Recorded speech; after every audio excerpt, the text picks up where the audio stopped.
It's a beautiful sunny day out here. I brought some reading material. I think I've already talked about how much I love dictionaries and the hubris implied in writing one. It's so great, but you know what? It's a hopeful hubris. Because it's this, it's a little presumptuous to assume that you can define anything, but it's also an assertion that things are definable, that they're knowable, and that's kind of cool.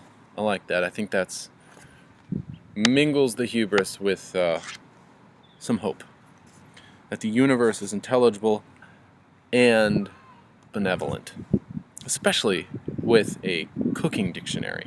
I mean, come on. All the pictures in here convey one message. See how good food is? This normal, humdrum, everyday thing that we all need to survive. It can be staggeringly beautiful and staggeringly delicious. I call that benevolence.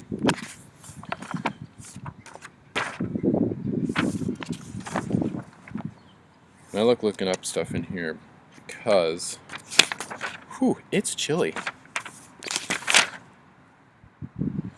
Because you can see some errors, you know. Hindsight's 20/20 kind of errors, you know, stuff that we know now.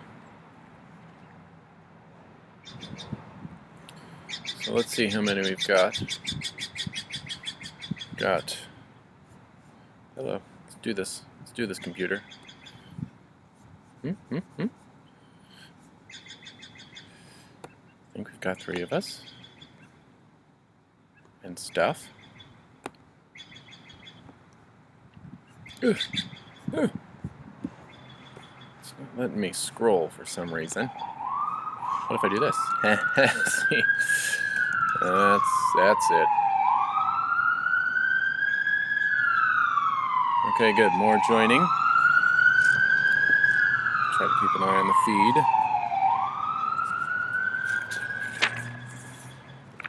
Let's see, what should we look up?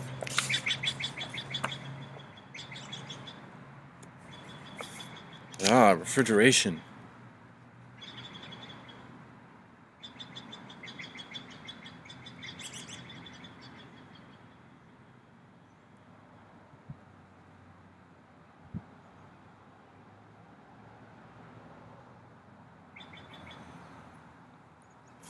That was a revolution.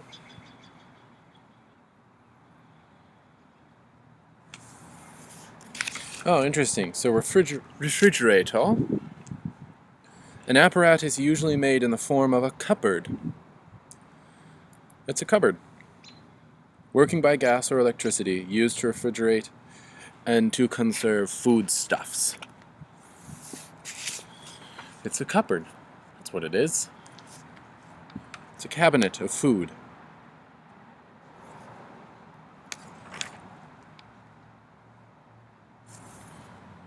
Let's see.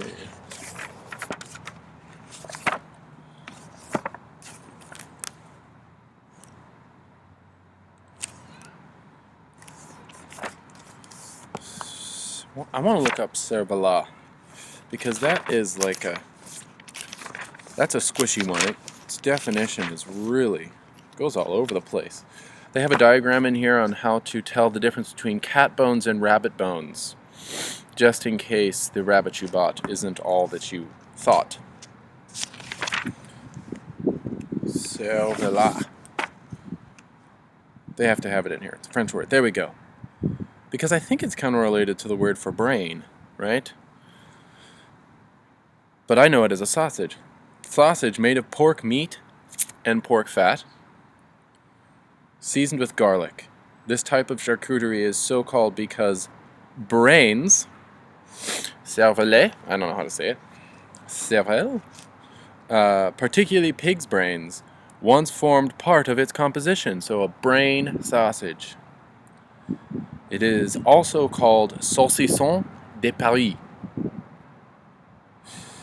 Saucisson, I think it can be a larger dry sausage, but I'll have to look that one up also.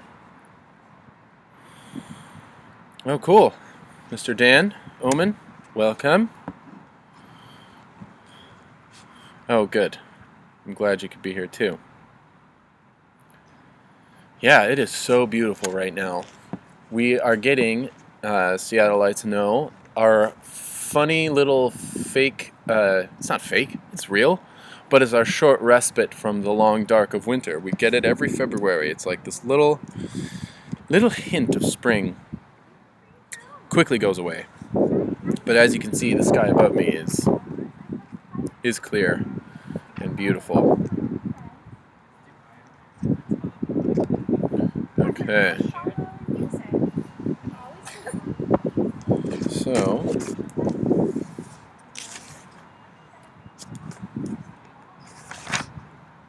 saucisson. I wanted to get the definition of saucisson. Oh, wow. The en croûte stuff they do in here is just beautiful. So impressive. Okay, the problem with look up saucisson is that you have to know how to spell it. Sauce. Wow. The sauce section is huge. Oh, beautiful. I don't know if you can see this, but I'm going to try it anyway. Beep. Look at this happy fellow with his saucisson. That's what saucisson does to the human face. It engenders smiling. Saucisson. There is a great variety of saucisson. Large sausages which are served sliced. Okay. This is a part of pork provender and provisioning that I will confess to not having explored very much. I've done it a little bit. But large sliced sausages, sometimes served cold, we associate them with deli meat.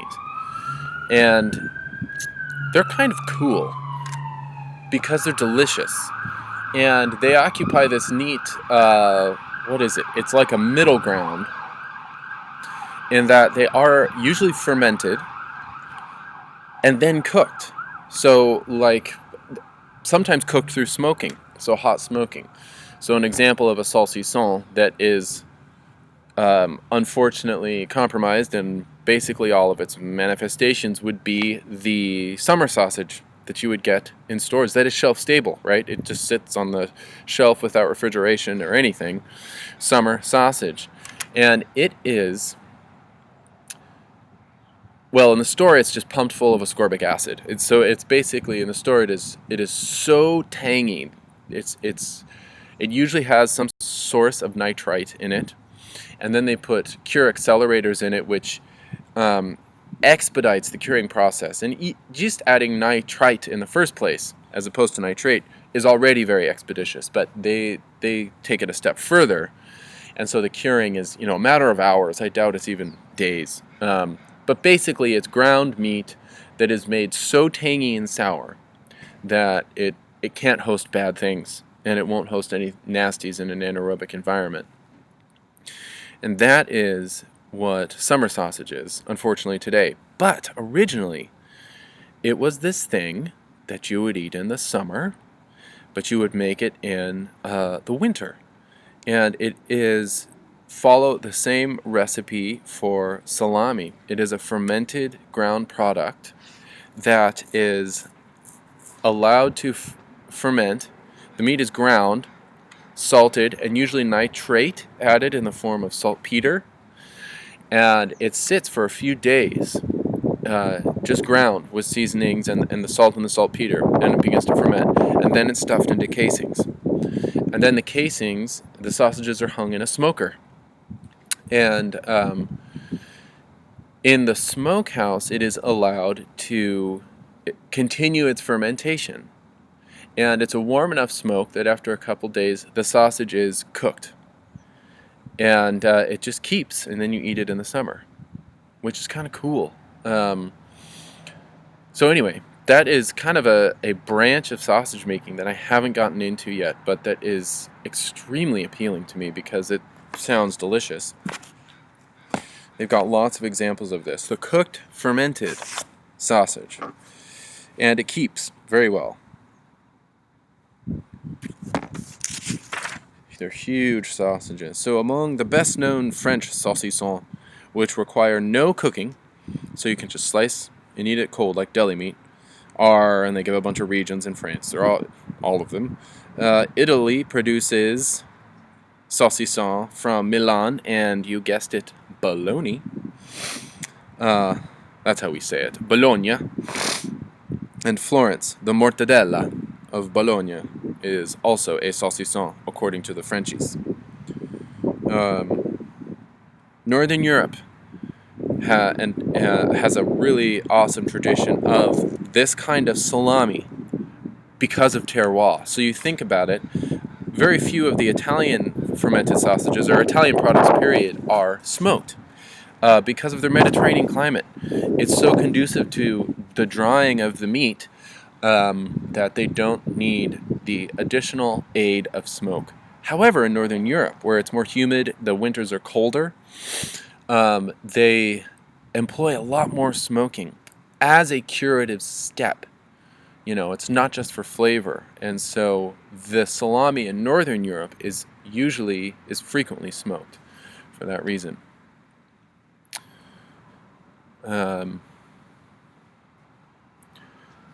Oh, cool. Welcome, Jeanette. Good morning, Ellen. Oh, yeah, Daniel, I should not say that it's really cold here. I don't want to put anybody off, but by cold, I mean like 39, 40 degrees right now. It's not that bad. But hey, I'm kind of in a wind tunnel. Got a bit of a wind tunnel here, and it's really the wind chill factor. So I've got, I don't even know how many layers I have. I have 3 layers of wool, including my wool pants, because I'm going to sit here and hold still. And the mental exertion is not nearly enough to warm up my whole body. So in order to not take a break and do some push-ups, I just bundle up. Yeah. You know, I'm okay without the snow. What I do like, though, is ice, because it freezes all the mud. I'll take ice in the winter anytime. It cleans things up, because our winter is the mud season. That's what it is. It is the season of mud.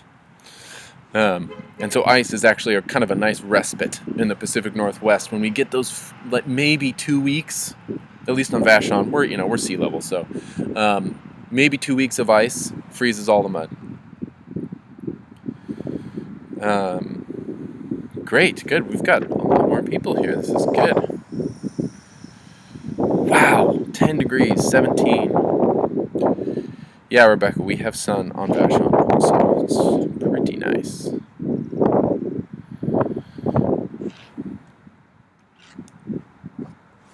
Oh, BC, yeah. So, all of you Northerners, we've been talking about saucisson if you've just joined us, and one manifestation of saucisson, or summer sausage, or a large fermented and then cooked sausage, is, bologna, or mortadella, kind of the worst example. That's a heavily emulsified one. But these are really cool, and they're a kind of sausage that I want to make more of because they are suited to my climate. And I guess mainly because my children will eat them nonstop. That's like the favorite thing in our house is fermented sausage. Man, that flavor is just so good. And I think that few things have suffered more from the mass production of fermented sausage, of meat, than fermented sausage. Fermented sausage has suffered the most. That's what I'm trying to say. Because it is expedited.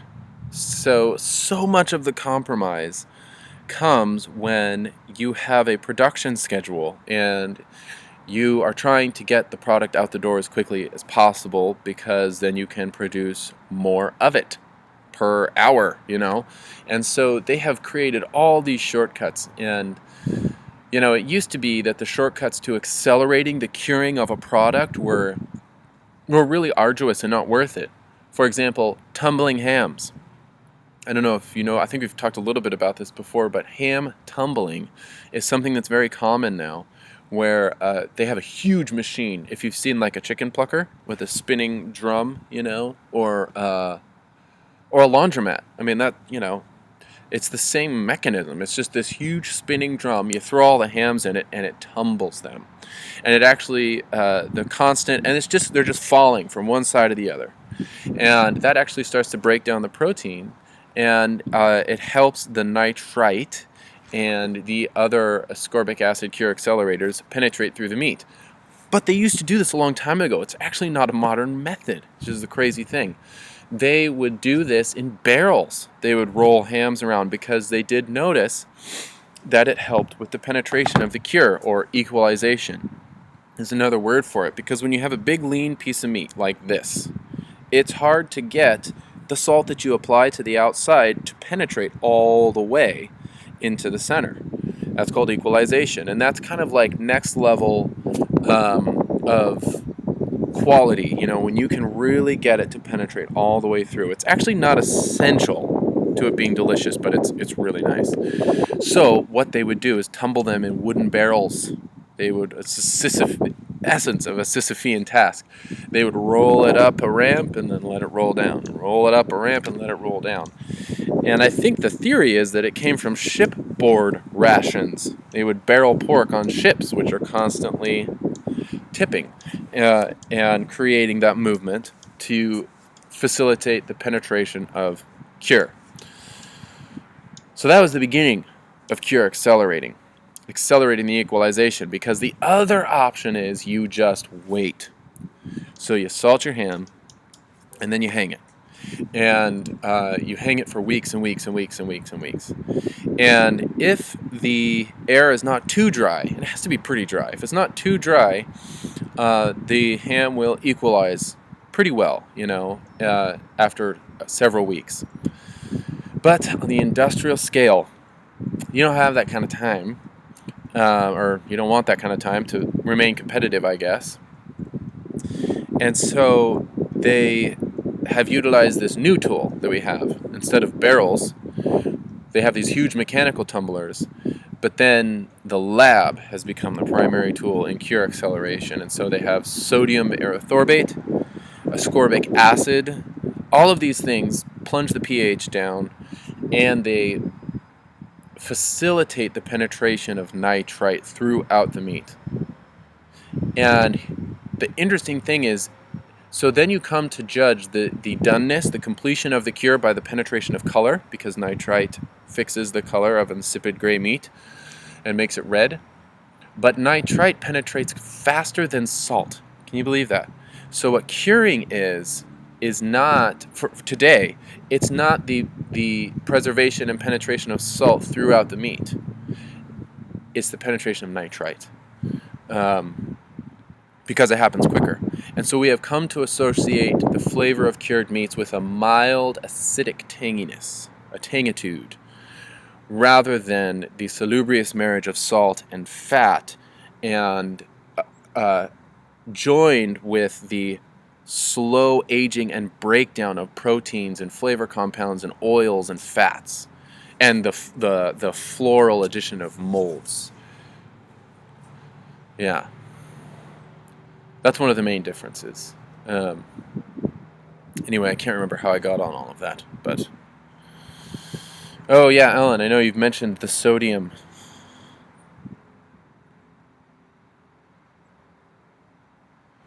So wait, you seriously... More fresh sausage, how much will I need to increase the spices to offset reducing the salt by half?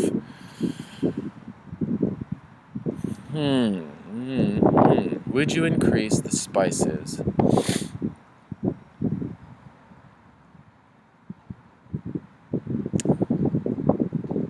That's a good question. So if we take from the premise that the salt actually makes you capable of even tasting the spices, which I do think it does. It helps that. It's like this. That's why I say salt is not actually an ingredient in a recipe. It is the mechanism of savor, of taste. And so if you have to reduce it, it's going to be harder to taste the spices, like you say. And I guess it depends on what the original level of spicing that you're including. If I were going... Here's a metric that I've used for sausage spicing. I'm going to write some of this stuff down here. Because fermented cooked sausage... This way we can reference it and have it in the show notes when it's posted on our website. Sausage spicing. Pure accelerators. Come on, brain. You can do it. Accelerators, yeah. Sausage spicing. If I were to reduce the salt by half, here's what I would do. Here's a good metric for sausage spicing that, as an aside, it actually makes it so that your sausage has endurance. It has staying power. You don't get sick of it after several weeks of eating it, which is a higher standard of sausage making, because in the middle of sausage making day, you're spicing the sausage, you fry up a patty, you taste it, it's going to be delicious. Even if you overspice something.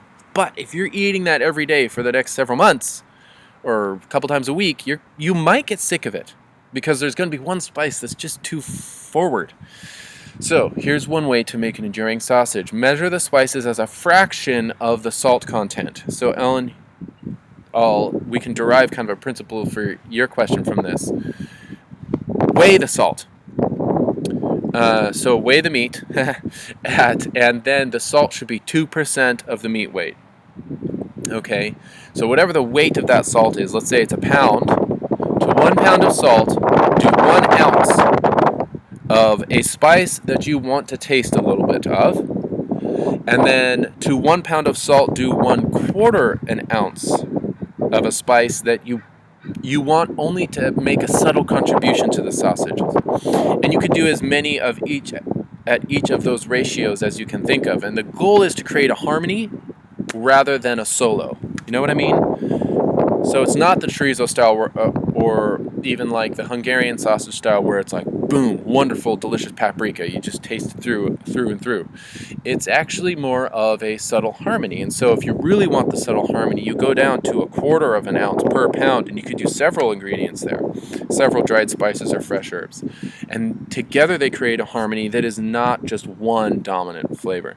So that, even at 1 ounce to a pound, and definitely 1/4 ounce of a pound, that is a very conservative spicing hand, if you know what I mean. That's a very low level minimum degree of spicing. So, Ellen, let's say you're doing 1% salt to pound of meat.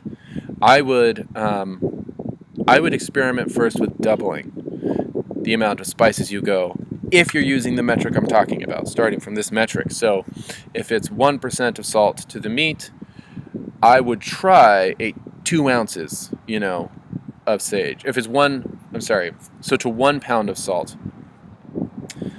instead of 1 ounce, I would do 2 ounces of the spice. Does that make sense? I would double it. And since that 1 ounce to a pound is already so low, it's unlikely that you're going to spice it out of, enjoyment, that you're going to make it too much. So if you're reducing it by half, starting from this metric, you could double it. So to 1 pound of salt, do 2 ounces of spice, and then maybe ½ ounce of smaller spices. And that gives you a baseline to work from. I would try that. All right. Dan, talk about the Mangalitsas. Yes. Okay. Yes, it's a lard hog. Will you keep them longer before harvesting in order to get them market? Yes. So, I am not raising them. The Mangalitsas, we're doing Mangalitsa pig shares. This is so great because so many of you, I'm sure, lard pigs are awesome in so many ways, but they are a hard sell because fat is a hard sell. And especially the Mangalitsa, it is an unconscionable crime to trim the fat of a lard pig, because that's the point. Why would you raise a lard pig if you don't want fat? That's the whole point of it, especially a Mangalitsa. So these are raised by Chris Groover, and he has just this amazing, it's pannage, which is silva pasture, basically forest foraging pigs. And he raises them for 2 years, or like, maybe 18 months, in that range. That's how long, and that's what it takes. And even then, the Mangalitsa, I wouldn't say it's not as small as American guinea hogs, certainly not as small as kunikunis, but it's definitely not a standard sized pig. It's actually kind of in between. So you could let them grow for a very long time, several years, your sow and your boar, and they're not going to become the 1,000-pound giants that Gloucester Old Spot will become.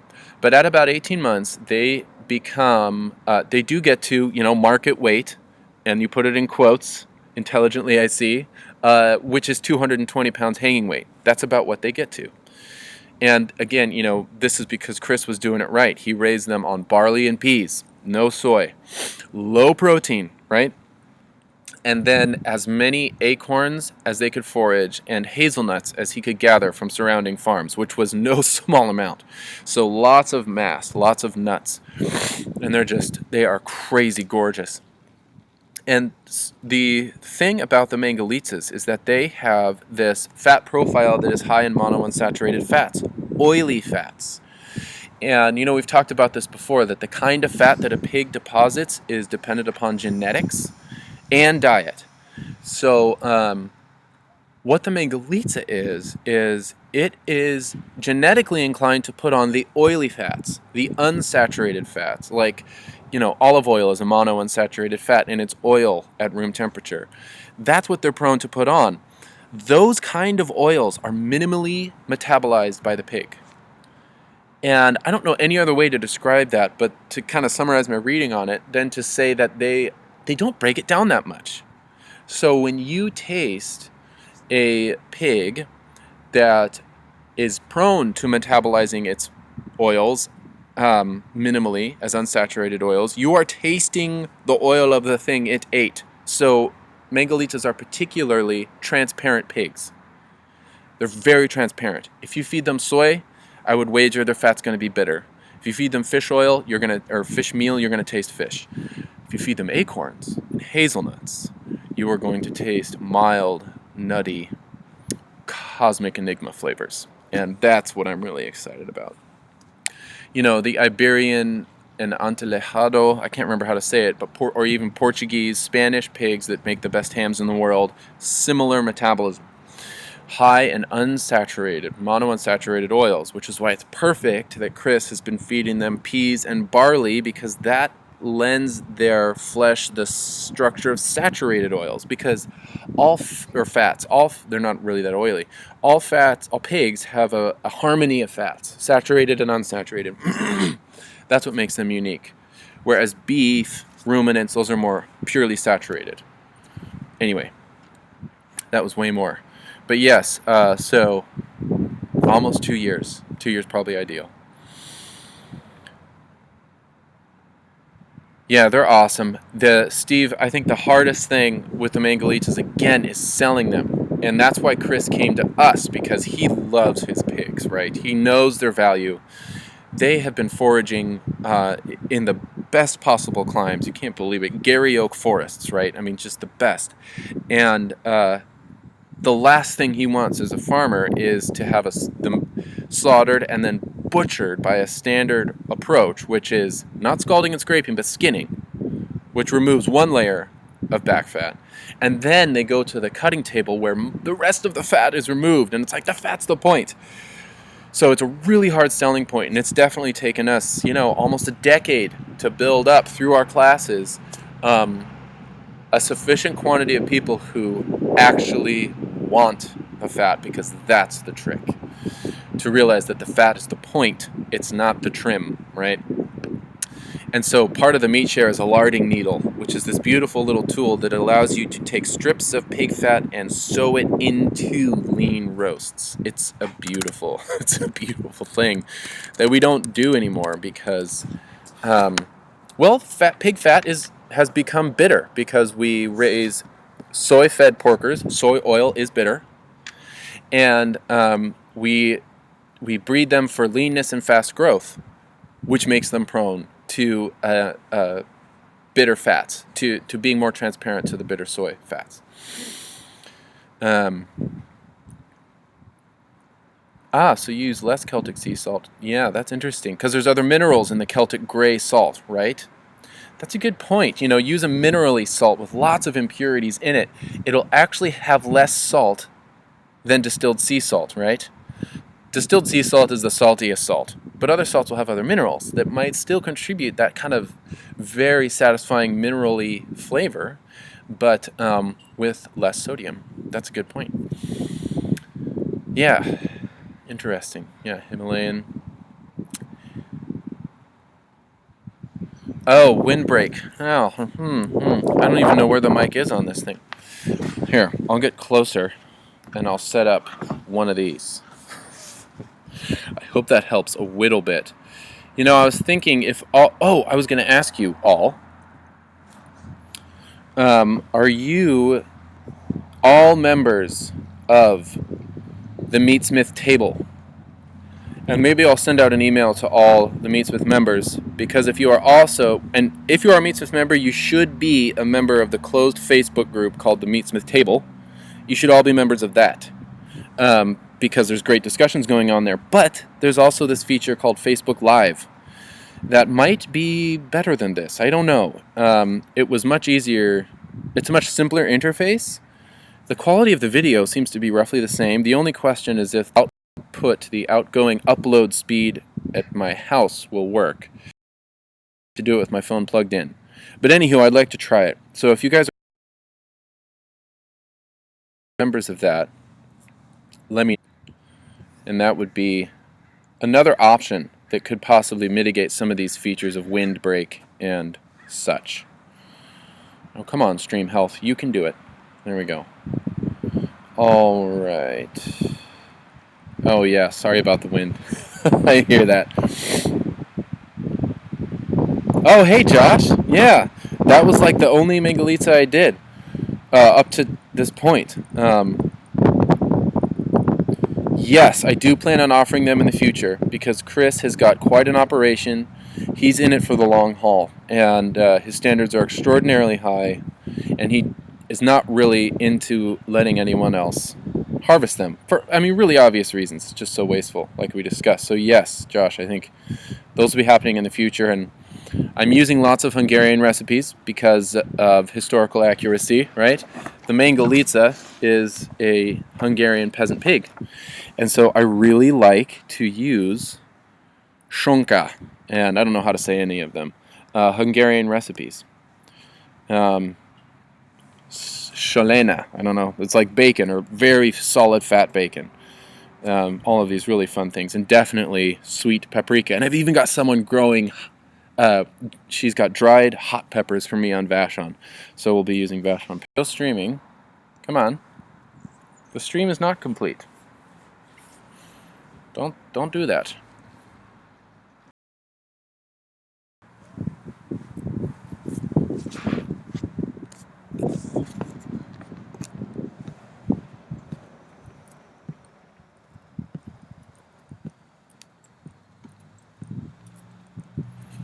Alright, we're going to try this again. I'm going to move to a different spot. I think it should help.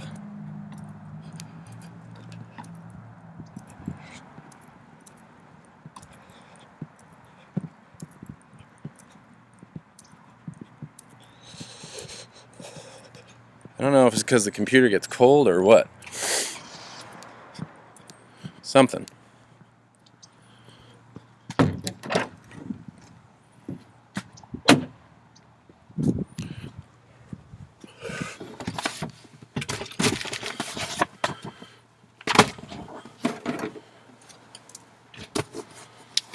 All right.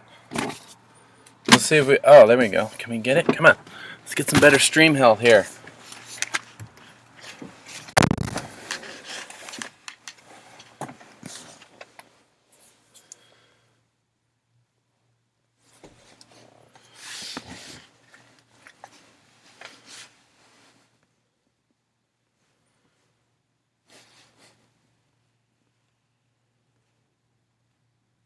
Come on, video output.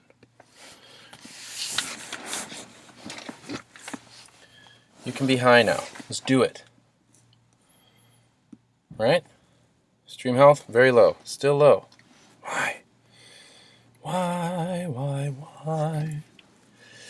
Why? Let's see. What if I did this?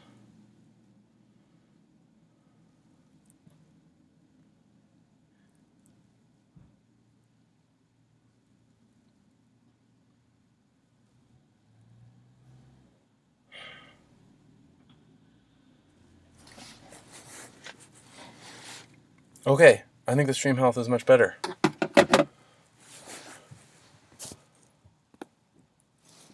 Right? Okay, I think we're doing it. We're doing it? Something?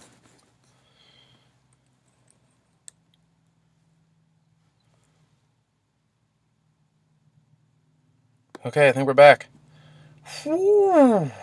Okay, so to join the Meatsmith table, go to Facebook, search Meatsmith table, and ask to join, and I will say yes. And then you will join. And it's it's awesome. The discussions there are really great. It's more of a up-to-date account of what all of the members are doing. But really good. And maybe we might be able to transition to Facebook Live for this. We will see, because there's lots of hoops that we have been jumping through to do this. Okay.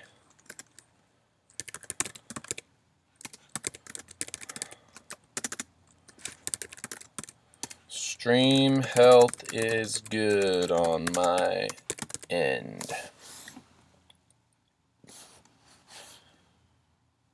All right. Okay, good. Looks like I'm back. Okay. Can't ship. You're carrying a prosciutto, Steve. Excellent. It's been curing for 12 months.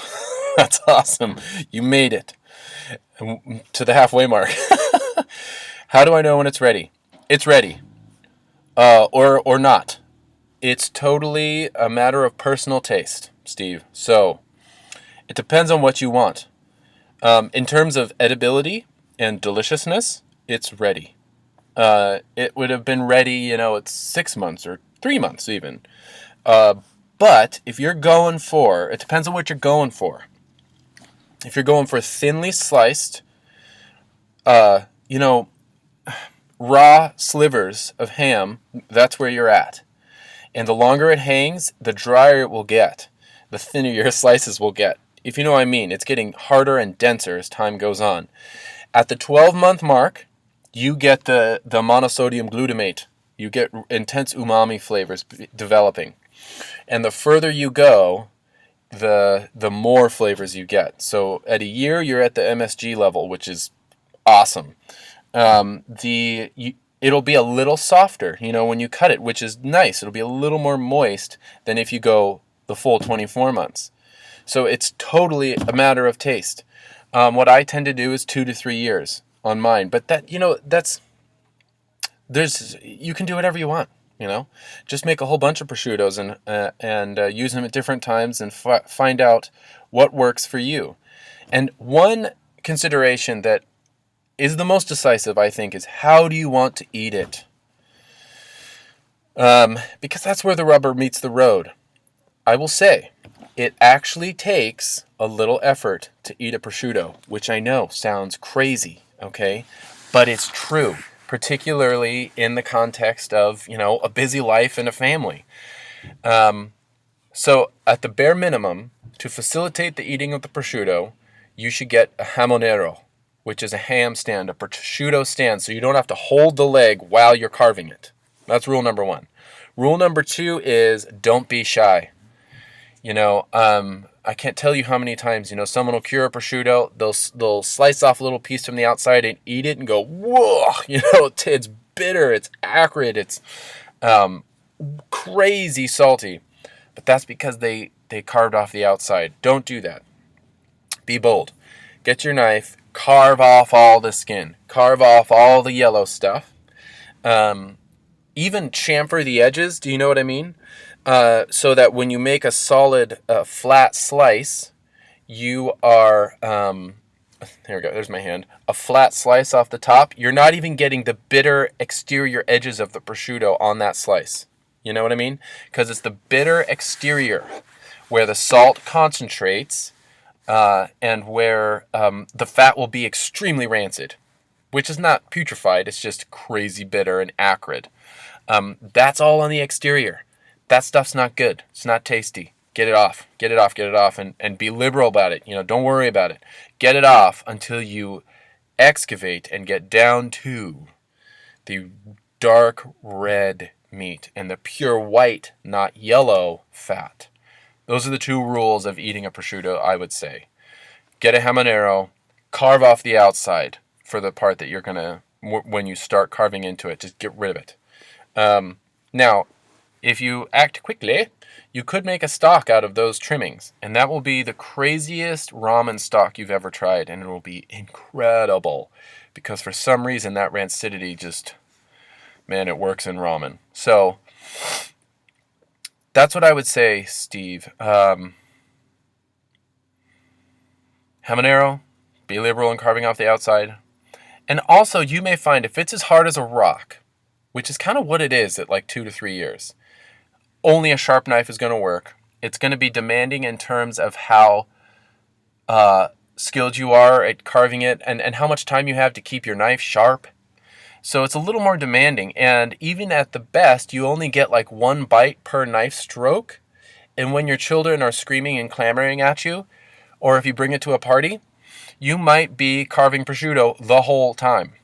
If you know what I mean, you'll be stuck behind the leg carving prosciutto. I happen to know from personal experience, which is great. I love it. The kids love it. But it's like, slice 1 piece, it's eaten. Slice another piece, it's eaten. And you're just there for a long time. All that to say, harder hams have that characteristic. The older they are, the harder they get. They have that 1 slice, 1 bite, very slow going. But if your ham is a little more moist, you could probably do long slices. And it would be much easier to do long, thin slices, and they'd be a little more chewable. So that's one argument for taking it off earlier, to promote the edibility, the ease of edibility. You won't have quite the unique skunky, cheesy flavors, but it's still 12 months is going to be an awesome ham. Mangalitsas are, Josh knows this, because we harvested one together in Port Angeles. Mangalitsas are easy to scrape as other pigs on harvest day, even though they have that long curly hair and the undercoat, the downy undercoat. In fact, I would venture to say it's a little easier because of the long hair. Gives you something to hold on to. You can just grab the hair and pull it all off. But pig is a pig. Pig skin is pig skin. 145 degrees is your goal. So start it at 147. Tug on the hair every 90 seconds so you don't overscald. It'll work. It'll be beautiful. Yeah. Yeah, you can whip the lard. That's pretty cool. Oh, man. Amazing fat. Okay, good. Yes, Ruth is a member. Yeah, so good. Yeah, ask to be a member of the Meatsmith table if you aren't yet, and maybe we'll just run an experiment and see, if we can get 20 people watching on Facebook Live and it's not glitchy and slowing down a lot at my house. That would be awesome because Facebook Live seems to be easier. I could do it in my shop, plug in my phone, but again, I'm worried about the upload speed. I'm not sure that if it's big enough. That's why I come